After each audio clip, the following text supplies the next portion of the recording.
दुनिया में सबसे पहले साल 2018 में ब्रिटेन ने अकेलेपन का मंत्रालय बनाया था। अब जापान ने भी यह कदम उठा लिया है।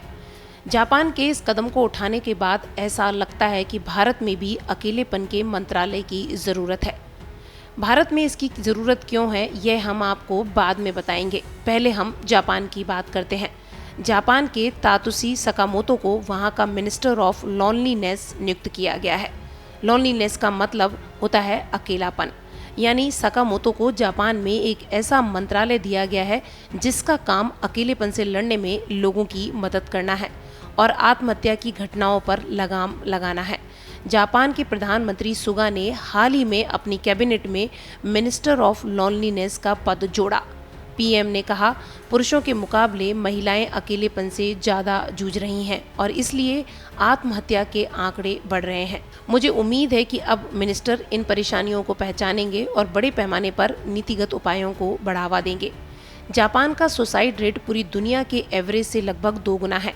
साल 2016 की एक रिपोर्ट के अनुसार दुनिया भर में 1 लाख लोगों में औसतन 10 लोग आत्महत्या करते हैं, लेकिन जापान में इसकी संख्या ज़्यादा और चिंताजनक है।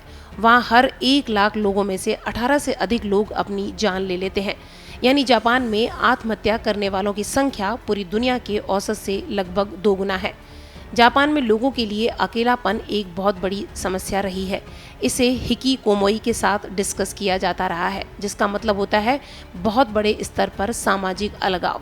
कई बार इससे निपटने की कोशिशें हुई। जापान में इंजीनियर्स ने ऐसे रोबोट बनाए जो किसी का हाथ पकड़ने में समर्थ रहे, ताकि इंसान को अकेले होते हुए भी अकेलापन महसूस ना हो। इसके अलावा जापान में कई और व्यवस्थाएं चालू की गई हैं। गले लगने के साथ दोस्त, बॉयफ्रेंड, गर्लफ्रेंड भी पैसों के बदले लेने की सर्विस जापान में है, ताकि लोगों को अकेलापन महसूस ना हो और लोग सुसाइड ना करें। अब बात भारत की करते हैं कि भारत में भी इस तरीके की सुविधाओं की या फिर मिनिस्टर ऑफ लॉनलीनेस की ज़रूरत क्यों है। अकेलेपन का मंत्रालय भारत में भी बने। भारत समेत पूरी दुनिया के सामने डिप्रेशन और अकेलापन बड़ी समस्या है। ऐसे में भारत में भी अकेलेपन के मंत्रालय की ज़रूरत है। 1990 के बाद से भारत के कुल रोग भार में मेंटल डिसऑर्डर का अनुपात योगदान लगभग 2 गुना हो गया है।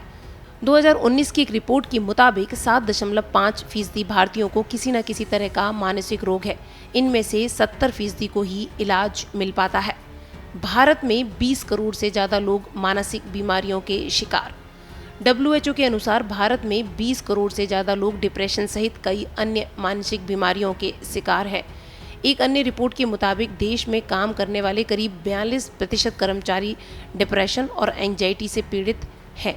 भारत के कामकाजी लोगों पर हुए एक सर्वे में पाया गया कि देश में हर 5 में से एक नौकरी पेशा व्यक्ति वर्क प्लेस डिप्रेशन का शिकार है। 2011 की जनगणना के मुताबिक देश में अकेले रहने वाले लोगों की संख्या करीब 1.5 करोड़ थी।